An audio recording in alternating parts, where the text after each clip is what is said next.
काल चड्डी घालत होतो, आज पॅन्ट घालतो, उद्या धोतर घालेन. राज्यभर माझे फोटो व्हायरल झाले आहेत. गोपीचंद पडळकर तुम्हाला तुमच्यासाठी सभा घेताना मतं मागताना चालतो, मात्र ज्यावेळी गोपीचंद निवडणुकीची भाषा करतो त्यावेळी मात्र तो तुम्हाला चालत नाही. संजय पाटील कोण होते? सांगली जिल्ह्यातले लोक थराथरा कापायचे. आता लोक त्यांना घाबरतात का? प्रतीक पाटील तिकीट मागायला गेल्यावर हे विशाल पाटील असं म्हणतात, त्याला तिकीट देऊ नका. हे घरातल्या घरात एकमेकांना सपोर्ट करीत नाहीत. सर्व प्रस्थापित राजकारण्यांचे साटेलोटे आहे, असा घणाघात सांगली लोकसभा मतदारसंघातील बहुजन वंचित आघाडीचे उमेदवार गोपीचंद पडळकर यांनी सांगली येथे केला आहे.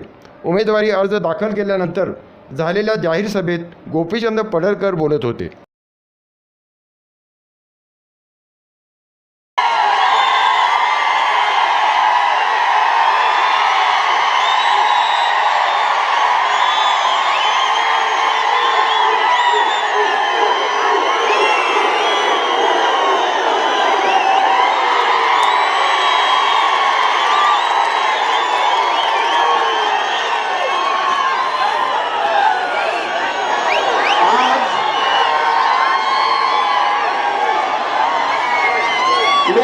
निवडणूक निर्णय अधिकाऱ्यांना विनंती करतो की आमच्या या कार्यक्रमाला 1 तासाची मुदत वाढवून द्यावी अशी मी नम्रपणे विनंती करतो.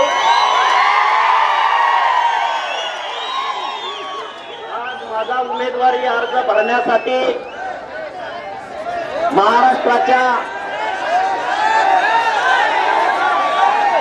सगळे शांत राहा, दंगा करू नका, गोंधळ करू नका, शिट्ट्या मारू नका, टाळ्या वाजवू नका. मला फार महत्वाचं बोलायचं आहे.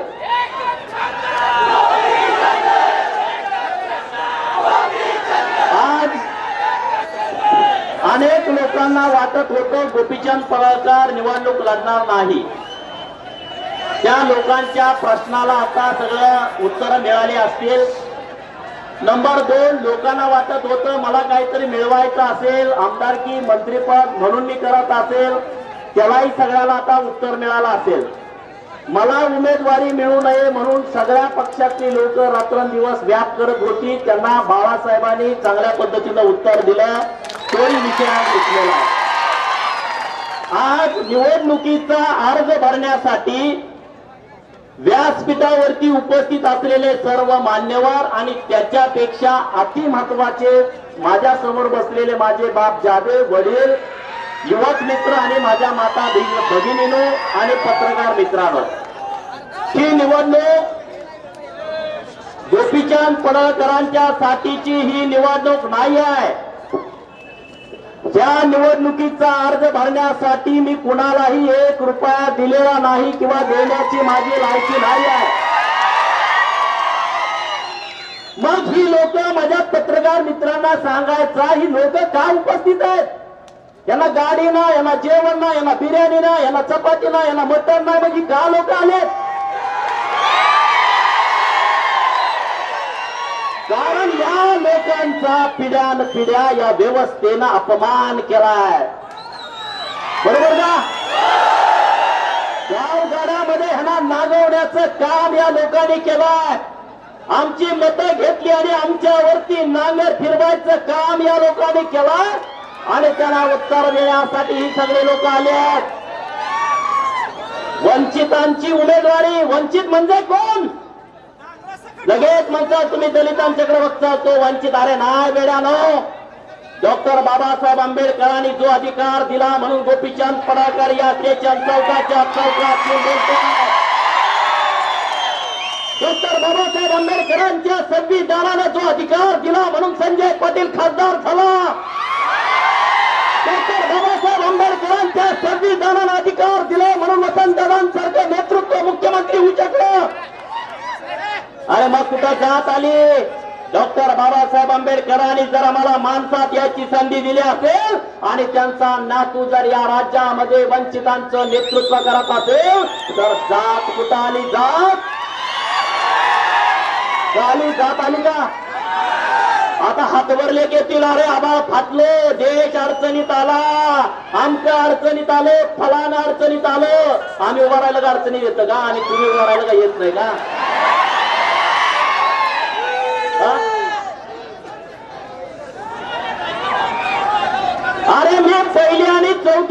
असताना चड्डी घालत होतो, आता पॅन्ट घालतो, उद्या धोतर घालीन, काही होऊ शकतं. तुम्ही घातली का नाही चड्डी शाळेत असताना? आता पॅन्ट घातल्या, उद्या धोतर घालचाल. चेंज होत राहतो, बदल होत राहतो. परिवर्तन संसार का नियम है का नाही? राज्यभरात माझे फोटो व्हायरल करतील. अरे होतो ना, घातली होती, मी काय नाही म्हणतोय का? नाही म्हणतोय. अरे गोपीचंद पडळकर तुमच्याकडे चालतो, तुमच्या सभा घ्यायला चालतो, तुम्हाला मत मागताना गोपीचंद पडळकर चालतो. आणि मग जेव्हा गोपीचंद पडळकर निवडणुकीची भाषा करतो, निवडून येत नाही. तुम्हाला माझी हात जोडून विनंती आहे, तुमच्यासाठी माणसं आलेली नाही आहेत. प्लीज, गोपीचंद तुम्हाला प्रचाराला चालतो आणि निवडणुकीला का नाही चालवा? आणि मग जिल्ह्यातल्या लोकांची भावना होती की लोकसभेमध्ये आपलं नेतृत्व जायला पाहिजे. मी अनेक लोकांच्याकडे बघितलं, सर्वे घेतले. हे मला सर्वे असणार, कुठल्या कंपन्या तुम्हाला सांगतायत सर्वे? अरे माझा मेंढका मेंढराकडा आहे, त्याचा सर्वे कोण करणार? कोण करणार? माझा शर्मकाराचा पोरगा तिथं रात्री घेऊन बसलाय, त्याच्याकडे सर्वेवाला कधी जाणार? माझा होणाराचा भाऊ तिथं वाजंत्री तिकडे वाजवत बसलाय, तिथं सर्वेची कंपनी कधी पोहोचणार तुझी? माझं माळ्याचं पोरगा तिथं रानामध्ये शेतामध्ये राबतोय, तुझी कंपनी रस्त्यानं गेली, तिथं त्याचा सर्वे कोण घेणार? मराठ्याचं पोरगा तिथं काम करतंय, त्या पोराचा मनातला सर्वे कोण घेणार? तुम्ही पुढाऱ्याचं सर्वे घेणार. अरे पुढाऱ्याच्या मागे काळा कुत्रा राहिला नाही, त्याचा सर्वे काय घेताय? तुमच्या गावात पुढाऱ्याच्या मागे माणूस राहिलाय का? राहिलाय का? मीडियावाल्यांना माझी विनंती आहे, गावगाड्यातल्या पुढाऱ्याच्या मागे माणूस राहिला नाही मित्रांनो. तो एकटाच राहिलाय, त्याचं इस्त्री केलेलं धोतर राहिलंय, त्याचा शर्ट राहिलाय, त्याची टोपी राहिला, बाकी त्या मागे कोण राहिलं नाही. सगळे माझ्या बरोबर आलेले आहेत. म्हणून ही लोकसभेची निवडणूक एकट्या गोपीचंद पडळकरची नाही मित्रांनो. या महाराष्ट्रातल्या मराठा असेल, बौद्ध, चांभार, कुंभार, ढोर, नावी, साळी, तेली, कोटी, वल्हारी,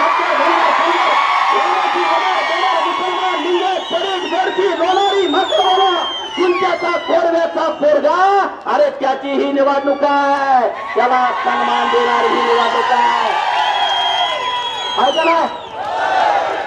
का माझी निवडणूक आहे? मी लोकसभेला हरलो, माझं नुकसान होणार नाही. मी काम करू शकतो शेतामध्ये, पण ज्या व्यवस्थेनं आपला अपमान केलाय, तुम्हाला न्याय दिला नाही, जिसकी जितनी संख्या भारी उसकी उतनी भागीदारीच्या तत्वावरती आपल्याला संधी दिलेली नाही, त्या लोकांना चपराक देण्यासाठी आपली निवडणूक महत्वाची आहे मित्रांनो. म्हणून आपण निवडून आलं पाहिजे. काय लोक म्हणली की आता मुस्लिम समाजामध्ये घुसले. अरे कोण मुसलमान म्हणजे कोण आहे? माणूसच आहे ना. अरे अतिरेकी मुसलमान असू शकतो, पण प्रत्येक मुसलमान अतिरेकी कसा असू शकतो? अरे माझ्या मित्राचे सगळे अनेक मित्र, त्याच्यासाठी तुम्ही ट्रीटमेंट करता. अरे माझ्या पश्चिम महाराष्ट्रामध्ये बांगड्या भरायचं काम हा कासार समाज, मनेर समाज करतो मुसलमानाचा. आणि आजपर्यंत मी एक सुद्धा बातमी ऐकली नाही. माझ्या हिंदूच्या आया बहिणी तिथं मुसलमानाच्या कासाराकडे, मनेराकडे बांगड्या भरायला जातात, त्या हात त्या मुसलमानाच्या हातामध्ये देतात. पण एक सुद्धा अशी बातमी या महाराष्ट्रामध्ये घडली नाही की त्या बांगड्या भरणाऱ्या मुसलमानाच्या कासारानं आपल्या आया बहिणीवरती अतिप्रसंग केला. अशी कधी बातमी तुमच्या कानावरती आली का? मग काय जात पात धर्म भेद याच्या पलीकडे काय आहे का नाही? आमच्या डोक्यामध्ये किडा टाकायचं जातीचं धर्माचं. त्या मुसलमानांच्या पोरांना मला सांगायचं आहे, माझ्या पाठीमागे ठामपणे उभं राहावं. अरे मी तुम्हाला दुसरं काय देऊ शकत नाही, मी तुम्हाला सन्मान आणि स्वाभिमान देऊ शकतो. माझ्या पाठीमागे ठामपणे उभं राहावं. ते संविधानाच्या विरोधात भाषा बोलतात ना, त्याला सडेतोड उत्तर हा गोपीचंद पडळकर देईल. म्हणून तुम्ही माझ्या पाठीमागे ठामपणे उभं राहावा. तुम्हाला मोर्चा काढायची गरज भासणार नाही. सुकुमार कांबळे साहेबांनी सांगितलं की अण्णा भाऊंचं तुम्ही स्मारक बांधा. अरे मला तुम्ही देवडून सगळे द्या. हे जे प्रश्न आहेत मी तळात आलोय. कोणत्या लोकांची काय अडचण आहे, कोणत्या लोकांचा काय प्रश्न आहे. नंदीवाल्यांच्या पोरांना सर्टिफिकेट मिळत नाही, मला माहित आहे. कोलारांच्या पोरांची नोंद जात वेगवेगळी लागली, कुठं मातंग लागली, कुठं बौद्ध लागली, कुठं होला लागली, त्याला दाखला मिळत नाही. अरे प्रश्न किती छोटे आहेत. एका मीटिंग मध्ये सरकारच्या प्रश्न मिटू शकतात, पण 70 वर्षामध्ये तुमची मीटिंग लागू शकत नाही. कोण तुमच्या बाजूने बोलणार? हा खासदार संजय पाटील त्यांच्या पाठीमागे ठामपणे आपण उभं राहिलो होतो का नव्हतो? राहिलो होतो का नव्हतो? आता मला खासदार संजय पाटलांना एक आवाहन करायचं आहे.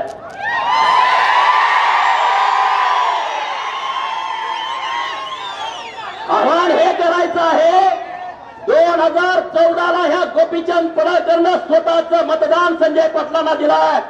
माझ्या आईचं, भावाचं, माझ्या गावाचं, माझ्या तालुक्याचं, माझ्या जिल्ह्यातल्या मला मानणाऱ्या कार्यकर्त्यांचं मतदान दिलाय. मला संजय पाटलांना सांगायचं आहे की तुमचं मतदान मला आता पाहिजे. 2019 मतदान तुम्ही घ्यायलाच पाहिजे. अरे तुमची अनेक भाषणं मी ऐकली, संजय पाटील पैरा फेडतो.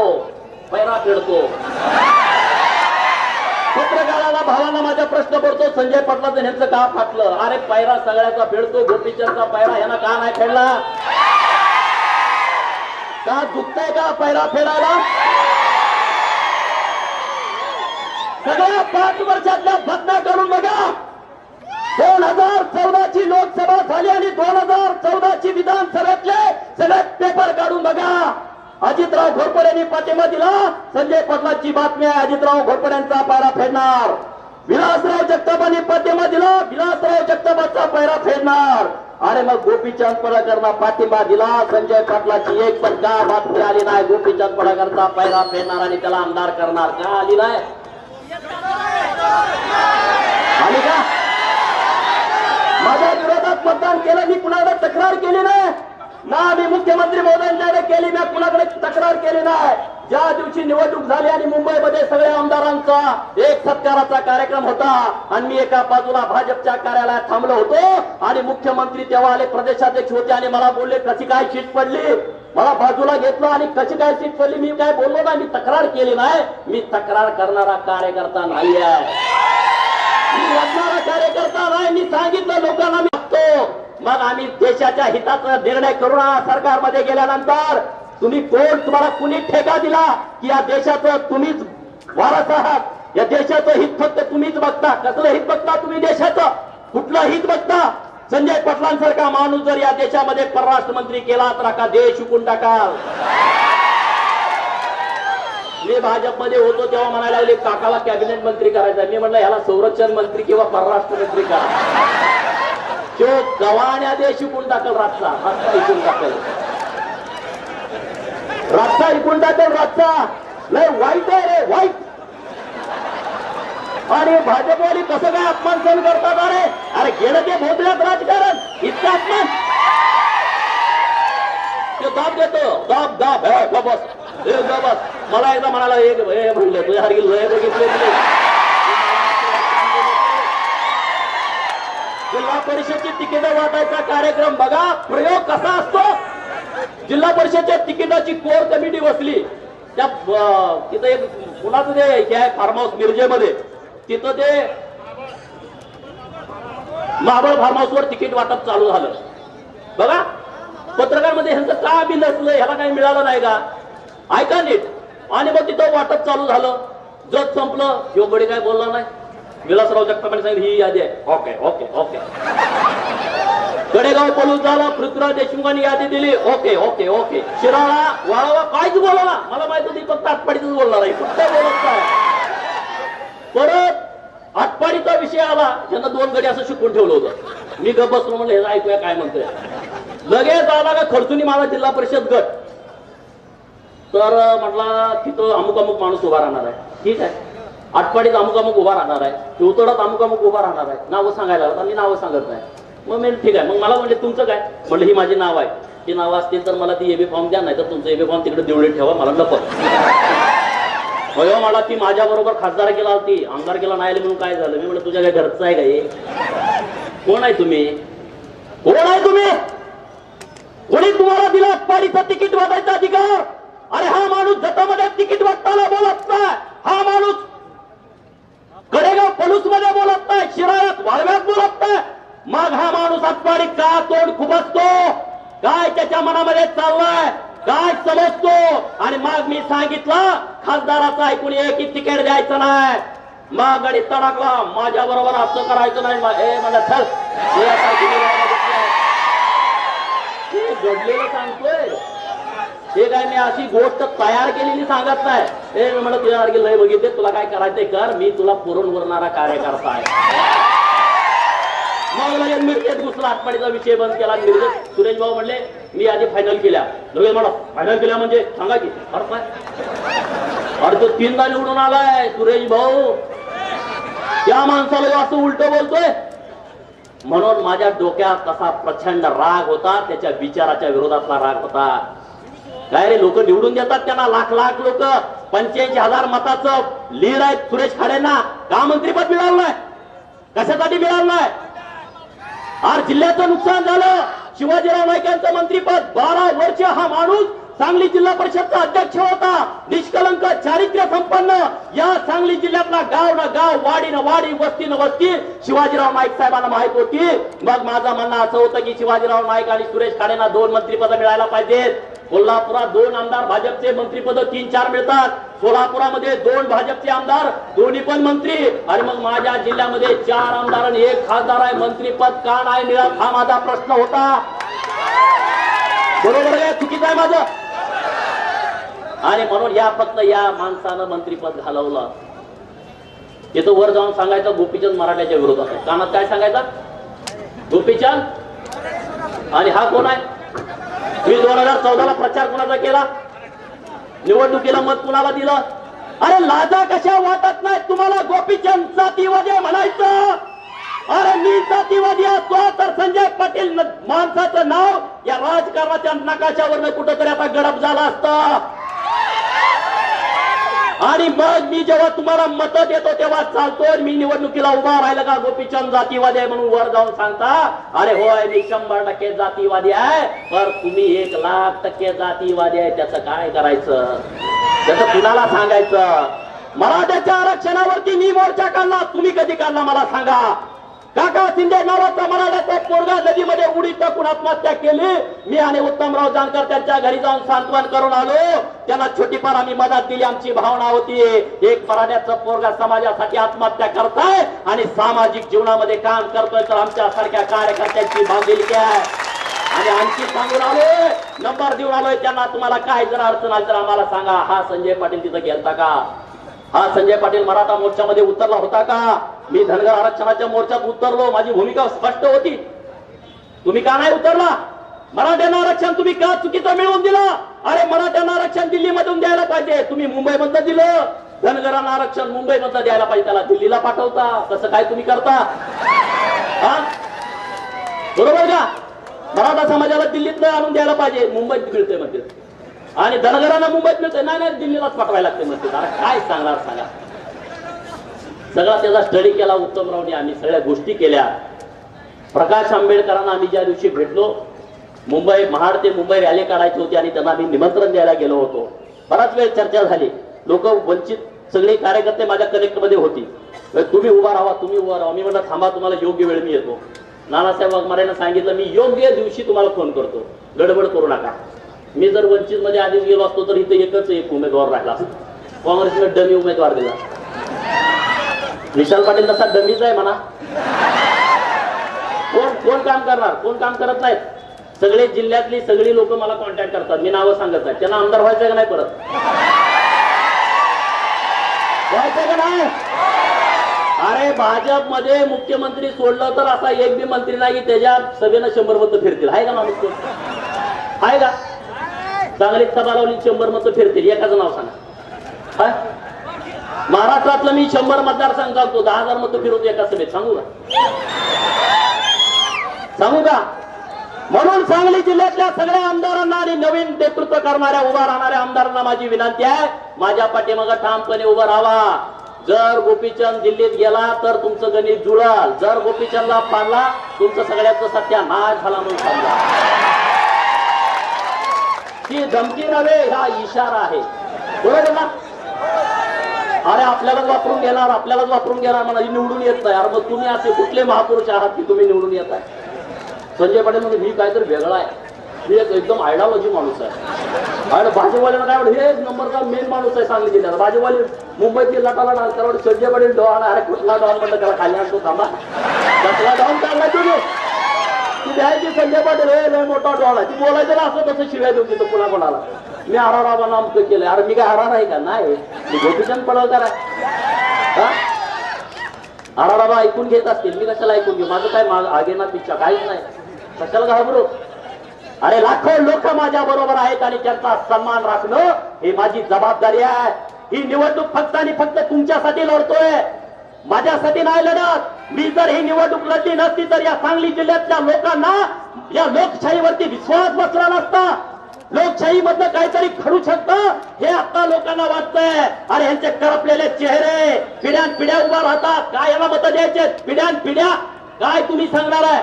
लोकांच्या मध्ये येऊन सांगा तुम्ही कशासाठी उभा राहिलाय. 10 मिनिटं एका विषयावरती सांगा की यासाठी उभा राहिलो आहे. मला तुम्ही लोकसभेमध्ये पाठवा. या सांगली जिल्ह्यामध्ये हे जे रेग्युलर काम आहेत ना, रस्ता करणं, गटार करणं, मंदिरं बांधणं, सभागृह बांधणं, ही कामं किरकोळ आहेत, त्यांची ड्युटीज आहे ना. ह्याच्यापेक्षा वेगळं काम मी लोकांच्यासाठी करेल. विद्यार्थ्यांसाठी सांगलीमध्ये एक 5 स्टार वाचनालय तयार करतो. मला तुम्ही निवडून द्या ना. तुमचं पोरगा उद्या आमदारकीला 3 लाख लोकांच्याकडे मतं मागायला जावं लागतं मित्रांनो. पण आपला पोरगा जर 12वी झाल्यानंतर 4-5 वर्ष त्याला लक्ष घातलं तर ते तहसीलदार होऊ शकतं. मग त्याला काय गरज आहे? समाज मंदिराची. त्याला गरज आहे एका चांगल्या लायब्ररीची. मी या सांगली शहरामध्ये 5 स्टार लायब्ररी तयार करून देतो. माझा शब्द आहे 5 स्टार. पोरगा त्या तिथं गेला ना, त्याला तिथून बाहेर सुद्धा पडा वाटला नाही पाहिजे. तो फक्त अभ्यासामध्ये लक्ष घालाल. या सांगली शहरामध्ये विद्यार्थ्यांची राहण्याची सोय होईल असं अद्यावत वसतिगृह सगळ्या मुलांच्यासाठी आता वसतिगृह 100-70. अरे जिल्ह्याची संख्या किती आहे? या सगळ्या मुलांना कसं व्यवस्थितपणे राहता येईल आणि शिक्षणाच्या बाबतीमध्ये सरकारची काय धोरणं आहेत? शिक्षण हे मोफतच असायला पाहिजे. सगळ्या विद्यार्थ्यांना स्कॉलरशिप मिळायलाच पाहिजे. बाहेरच्या देशामध्ये जाऊन तुम्ही बघा, शिक्षणावरती त्या सरकारचं बजेट हे 70-80% खर्चलं जातं. पण महाराष्ट्र सरकार आणि केंद्र सरकार शिक्षणावरती त्याचं बजेट खर्च करत नाही. म्हणून आपल्या पोरांना शिक्षणाची गरज आहे. डॉक्टर बाबासाहेब आंबेडकरांनी सांगितलंय, अरे शिक्षण हे वाघिणीचं दूध आहे. शिक्षण हे वाघिणीचं दूध आहे. जो कोणी पिल तो गुरगुरल्याशिवाय राहणार नाही. आणि मग तुम्हाला शिक्षणाचं दूध पाजायचं असेल तर या संस्था ज्या मोठ्या आहेत ना, त्या खालसा करून त्यांचं एखादं शिक्षण महामंडळ करायला पाहिजे आणि ते सरकारच्या ताब्यामध्ये द्यायला पाहिजे. हे कोण बोलणार? मी बोलू शकतो ना. माझी एक पण शाळा नाही, मला टेन्शन नाही. तुम्ही त्यांना पाठवून कसं बोलणार? 2 कारखाना संजय काका निवडून गेल्या वेळ कशात जातोय? 2 कारखान्याला अनुदान हाणायला किती वेळ जाणार? की रोज त्या दारात जाऊन बसायला लागतंय. किती 20 कोटी हाणायचं आहे, रोज ड्युटीच लागते होत्या माणसाला. मला कर्ज द्या म्हणजे महाराष्ट्राची सहकारी बँक आहे त्याच्या दारात जाऊन बसायचं. मला काय नाही, मला 1.5 लाख रुपये कर्ज आहे सोसायटीचं. तुम्ही आता माझ्या सगळ्या माहिती घ्या. 1.5 लाख रुपये कर्ज आहे. मला काय टेन्शन आहे का सांगा? मी श्रीमंत नाही, गर्भ श्रीमंत आहे. मी श्रीमंत नाही, गर्भ श्रीमंत आहे. कारण तुम्ही सगळे माझ्या सोबत आहात म्हणून मी गर्भ श्रीमंत आहे. म्हणून मला कसली चिंता नाही. मी मोकळा माणूस आहे. वापरून घ्या ना. मोकळा आहे. तुम्हाला मोकळा तरी कोण दिसतो का जिल्ह्यामध्ये? एकाचं नाव सांगा.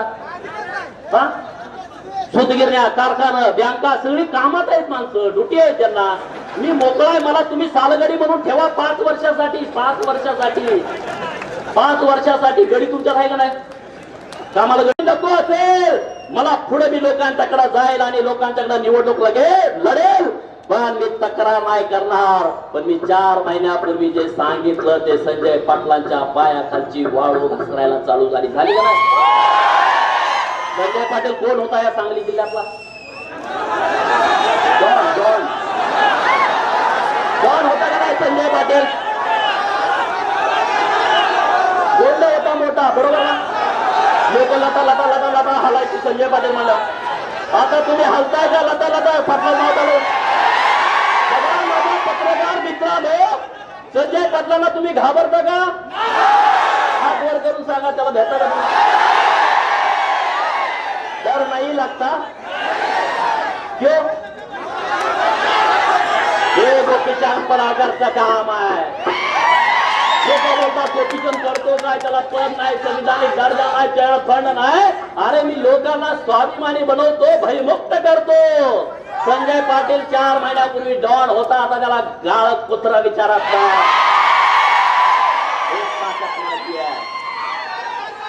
आणि मला तो अधिकार आहे, राईट आहे, मी त्यांच्यासाठी काम केलंय. अरे मी काय अन्याय सहन करणारा वाटतो का तुम्हाला?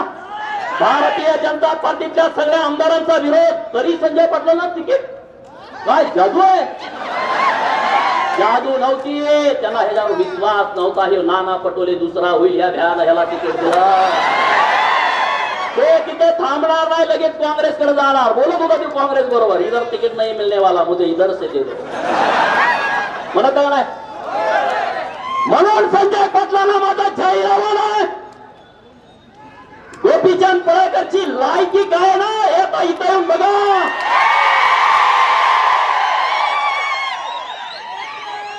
गोपीचंदच्या बरोबर या जिल्ह्यातली लोक आहेत, चिंचणी गावातली लोक माझ्या सोबत आहेत, मला फोन करून पाठिंबा देतात.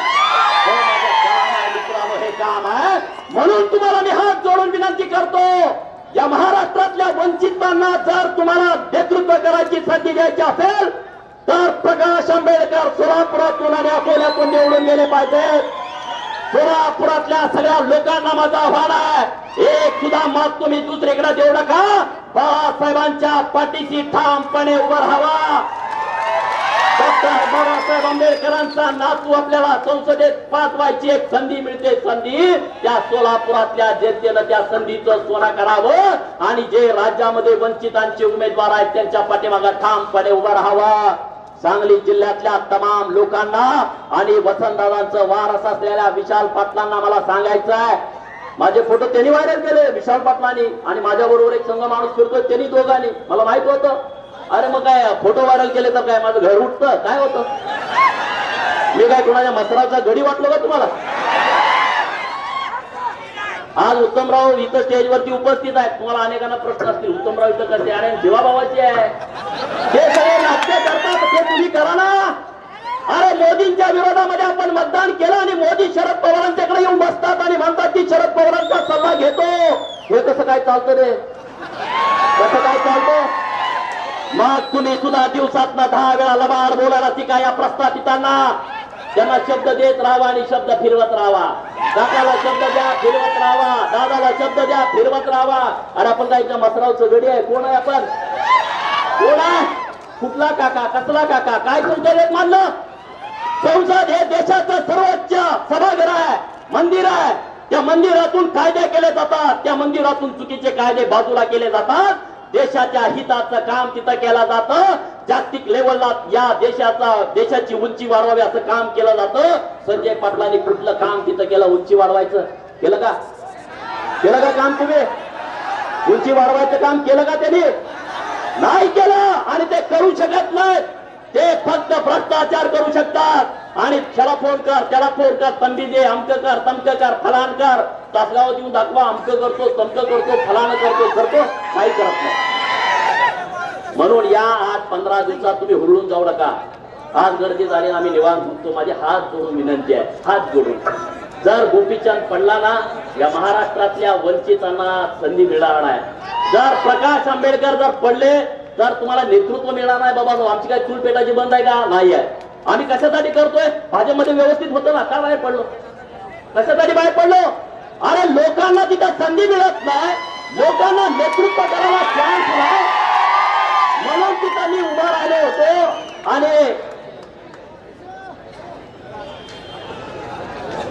आणि अशी परिस्थिती आहे. सांगली जिल्ह्यातल्या सगळ्या लोकांना माझी विनंती आहे, माझी आई आहे, दुसरं कोणी नाही आहे, आई आहे माझी. आणि आई कशी काय आल्या मला पण कळणार. आनंद असते हा दुसरा आल्या बस बस.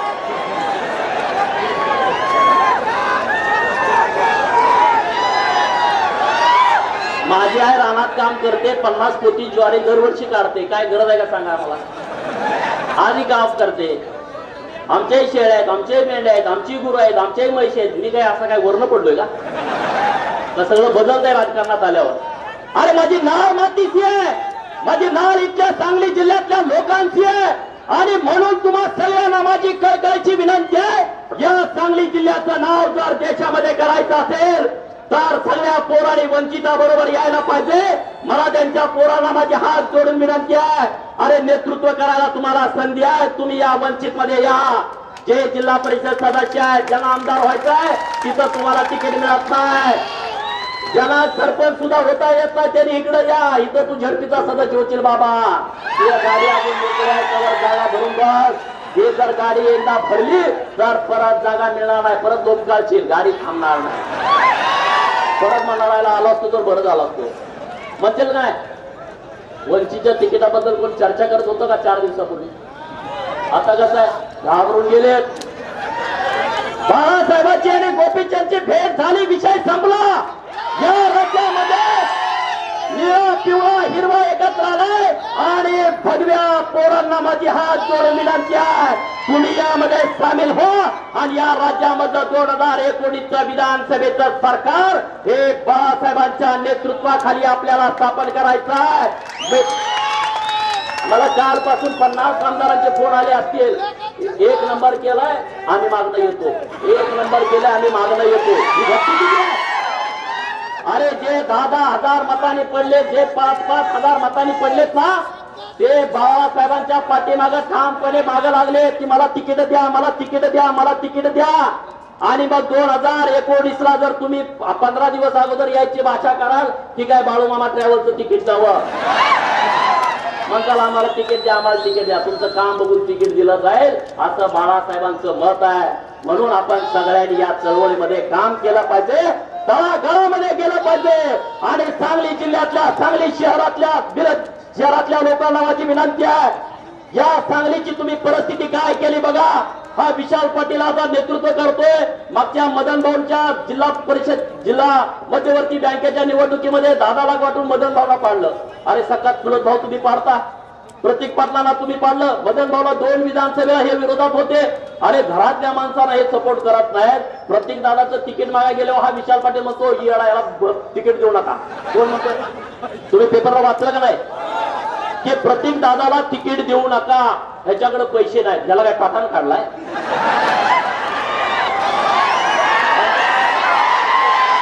प्रतीक दादाला पैसे नाहीत. तुम्ही वाचलं का नाही पेपरला? तर मी माझ्या अंगचं सांगतोय, वाचलं होतं का नाही? हा म्हणे काँग्रेस नेतृत्वाकडे की प्रतीकडे पैसे नाहीत. अरे प्रतीकडे पैसे नाहीत कोण सांगतोय? स्वतः भाऊ सांगतोय. आणि आता जिल्ह्याला सांगणार मी तुमचा विकास करणार. भावाचं तू उडं करतोय ना, आमचं काय ठेवशील का तू? तुझ्याकडे लय पैसे ते कामगारांना देऊन टाक, तुझ्याकडे लय पैसे त्या तिथल्या शेतकऱ्यांचं 200 रुपये हप्ता राहिला ते देऊन टाक, सगळं देऊन टाक ना. वसंतदादाच्या विचाराचा वार, अरे काय भानगड बघा. वसंतदादाचा वार तेव्हा दादांचा पुतळा आहे. दादांना साक्षी देऊन सांगतो, दादा जर जिवंत असते तर ही काठी त्याच्या पेटात हाणली असती, सांगा. वसंतदादा बाजार मोडून खाल्ला, वसंतदादा बँक मोडून खाल्ली, वसंतदादाच्या नावाच्या सगळ्या संस्था मोडून खाल्ल्या, भंगार विकतो कारखान्यातलं. आणि म्हणून मी जिल्ह्याचं नेतृत्व करतो. आणि तो काळ गेला ना की आता दादांचं नाव सांगायचं आणि दुकान मांडायचं काळ बंद झाला. दादांच्या नावानं आता दुकानदारी करायचं ह्या घराण्यानं काम नाही आहे. दादांचा विचार आपल्या सगळ्यांना पुढे न्यावा लागेल की जो जिल्ह्याच्या विकासाचा होता, जो विचार या जिल्ह्याचं नेतृत्व पुढे नेणारा होता, दादांचा विचार या राज्याचं नेतृत्व करण्याचा होता, दादांचा विचार या जिल्ह्यातल्या महाराष्ट्राची अत्याचारीचं तिकीट वाटणारा विचार होता, दादांचा विचार महाराष्ट्राच्या मंत्रिमंडळामध्ये कुणाला मंत्री करायचं, कुणाला आमदार करायचं, कुणाला विधान परिषदेवरती घ्यायचं, हा दादांचा विचार होता. अरे तुम्हाला तिकीट मिळणार, काँग्रेसचं चिन्ह गोठवलं गेलं, तुम्ही विचार कसा पुढे येणार? येतील का हे पुढं? म्हणून तुम्ही आमचं ही जबाबदारी आहे. ही लोकसभा म्हणजे काही खेळ समजू नका. राजकारण हा महत्वाचा विषय आहे. तुम्हाला जाऊ दे पुढारी नालायक असते, राजकारण हे अति महत्वाचा विषय आहे. आता या सांगली शहरामध्ये 500 बूथ वरती यांचं डिपॉझिट जप्त होणार आहे. किती? 500 डिपॉझिट जप्त होणार ग्रामीण मध्ये, आणि शहरामध्ये जवळजवळ 400-500 बूथ वरती यांचं डिपॉझिट जप्त होणार आहे. म्हणून तुम्हाला सांगतो, खासदार ओबीसीचा फोटो आल्यानंतर काही लोकांना वाटलं रे काय देशाच्या विरोधात गेला का, देशाचा ठेका चालवायचा ह्या लोकांनी घेतला का? मी देशाच्या विरोधात जायला असं तुम्हाला वाटतं?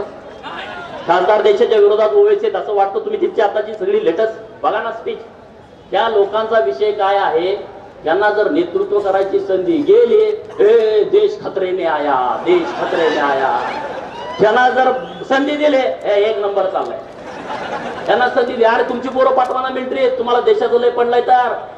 अरे आमची पोरं जातात मिलिटरीमध्ये, मग तुमची पोरं पाठवा ना मिलिटरीमध्ये. अरे आम्ही या देशात राहतो, या देशात खातो, इथल्या मातीची करणार कसं सांगा.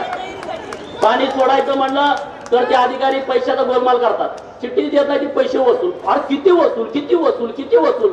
एका विहिरीला 60-60 हजार. अरे जमीन विकायला पाहिजे, त्यानं 2 पिकं काढल्या शेतकऱ्याला. का तुम्ही बोलत नाही? मी त्या अधिकाऱ्यांना बोललो, अरे आटपाडीच्या तलावामध्ये तुम्ही 70,000 एका विहिरीला घेता, 70,000 रुपये एका पाण्याला. अरे त्याच्यात काय कायदा आहे का नाही कायदा? 2,000-3,000च्या वर शेतकऱ्याला पाणीपट्टी बसली नाही पाहिजे. मग संजय पाटील काय छोपा काढतात का? महामंडळाचे ते उपाध्यक्ष झाले का नाही? आटपाडीतल्या पाण्याची पाणीपट्टी कमी झाले का? तिथं भ्रष्टाचार होतोय.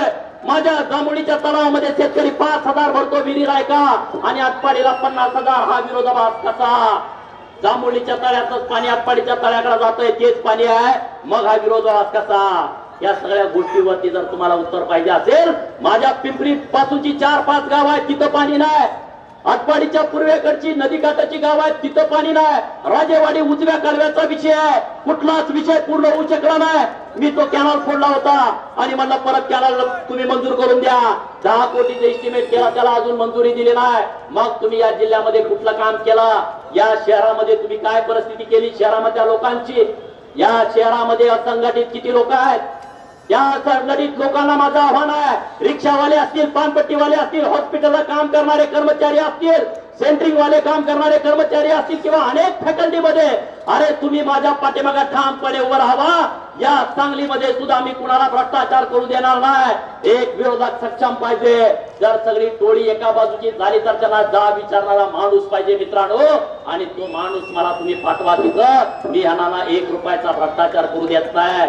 माझ्या भावाला तुम्ही संधी दिली जिल्हा परिषद मध्ये समाज कल्याण सभापती, तुम्ही जावा तिथं. जर तिथं 1 रुपयाचा भ्रष्टाचार केला असेल ना, आम्ही राजकारण सोडतो दोघं पण.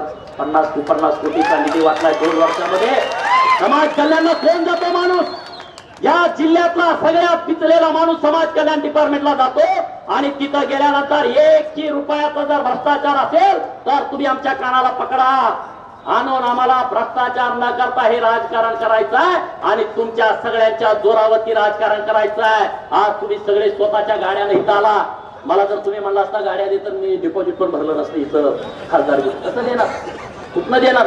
नाही ना, पैसे देऊ शकत नाही मी.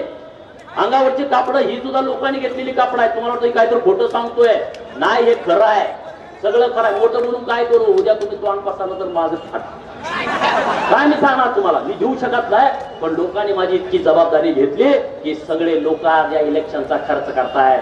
एका बाजूला ते पैसेवाले आहेत आणि एका बाजूला मी पैसेवाला आहे. हे जनतेचा पैसा माझ्या बरोबर ठाम आहे, आणि निश्चितपणे राज्याचं गणित बदलणार आहे.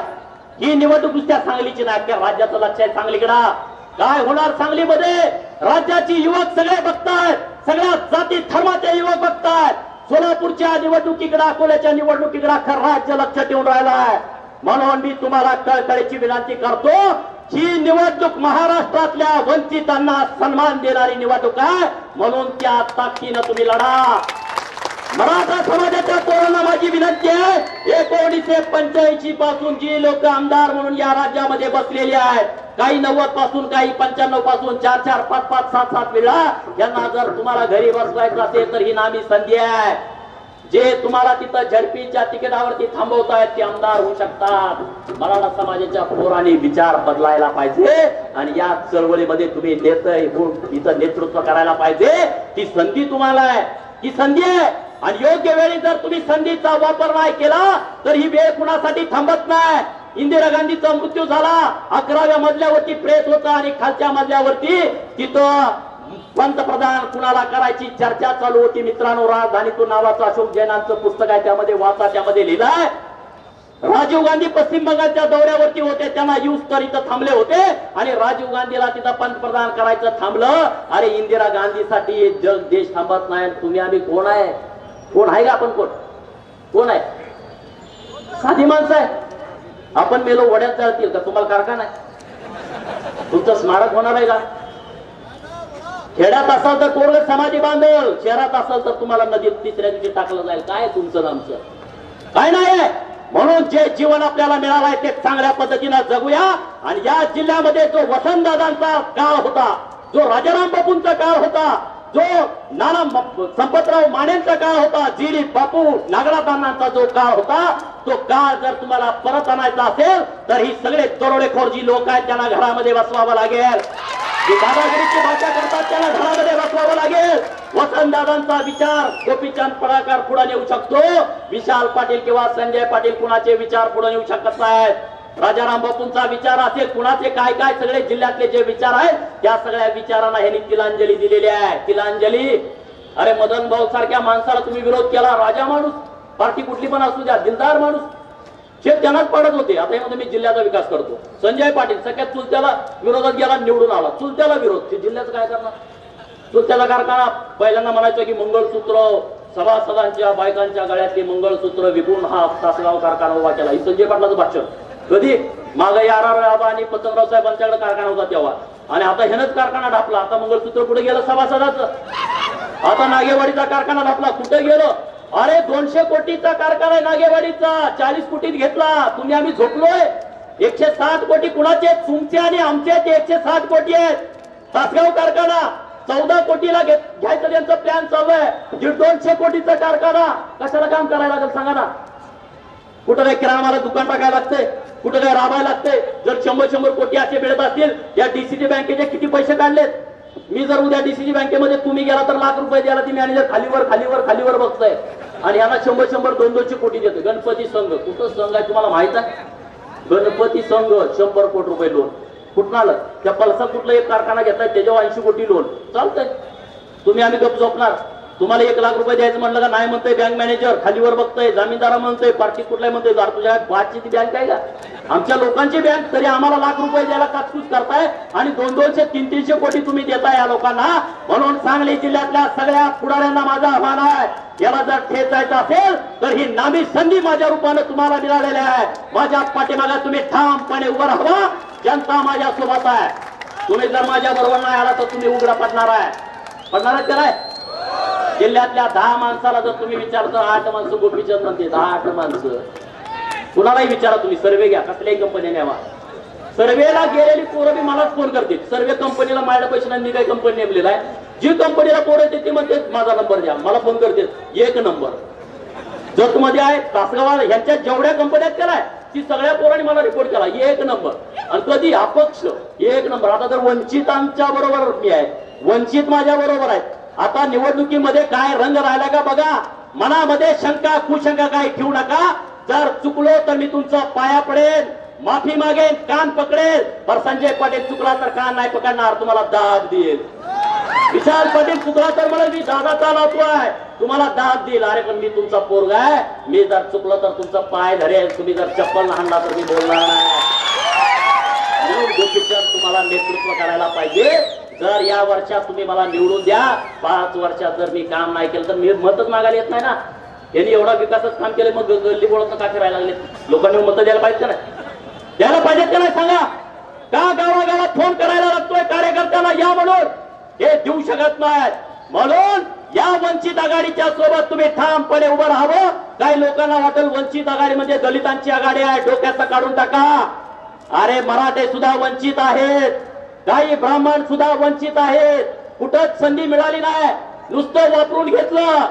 ज्यांना ज्यांना सत्याची संधी मिळालेली नाही, ज्यांना ज्यांना लोकसंख्येच्या प्रमाणामध्ये त्यांना टक्केवारी मिळालेली नाही, म्हणजे ते वंचित. वंचिताला जात धर्म काही नाही आहे. या राज्यामध्ये जो उपेक्षित आहे, अपमानित झालेला आहे आणि ज्याला या राजकारणाची चावी मिळालेली नाही, त्यासाठी वंचित आघाडीची निर्मिती आहे. डॉक्टर बाबासाहेब आंबेडकरांचं एक वाक्य होतं, विकासाचं जर कुलूप तुम्हाला खोलायचं असेल तर ते सत्तेच्या चावी शिवाय खोलता येत नाही आहे. विकासाचं कुलूप जर खोलायचं असेल तर त्याला चावी सत्तेची लागते, म्हणून सत्तेची चावी आपल्या गोरगरिबांच्या पोरांच्या हातामध्ये यायलाच पाहिजे. यासाठी तुम्ही सगळ्यांनी माझ्या पाठीमागे ताकदीनं उभा राहावा. जात पात धर्म भेद कुठलं न बघता माझा पाठिंबा तुम्ही द्या आणि लोकसभेमध्ये जास्तीत जास्त मताधिक्यानं तुम्ही निवडून द्यावं एवढीच कळकळीची विनंती करतो. इतक्या संख्येनं तुम्ही आला, इतका मला पाठिंबा दिला, त्याबद्दल मी तुमचा मनपूर्वक आभार व्यक्त करतो आणि तुमच्या ऋणात राहील. हे 20 दिवस खूप महत्वाचे आहेत, तुम्ही मला साथ द्या. जयसिंग तात्यांचं मी मनपूर्वक आभार व्यक्त करतो. जयसिंग तात्यांनी त्यांची वंचितची उमेदवारी माघारी घेतली, प्रकाश अण्णांनी त्याला पाठिंबा दिला. प्रकाश अण्णांना उमेदवारी घ्या सांगितलं होतं, त्यांच्यासाठी जोरदार टाळ्या वाजवा. तरी माझ्याबरोबर ठामपणे उभे आहेत. तृतीय पंथींनी एक उमेदवार उभा करायचं ठरवलं होतं, त्यांनी पाठिंबा दिला, त्यांचंही मनपूर्वक आभार व्यक्त करतो.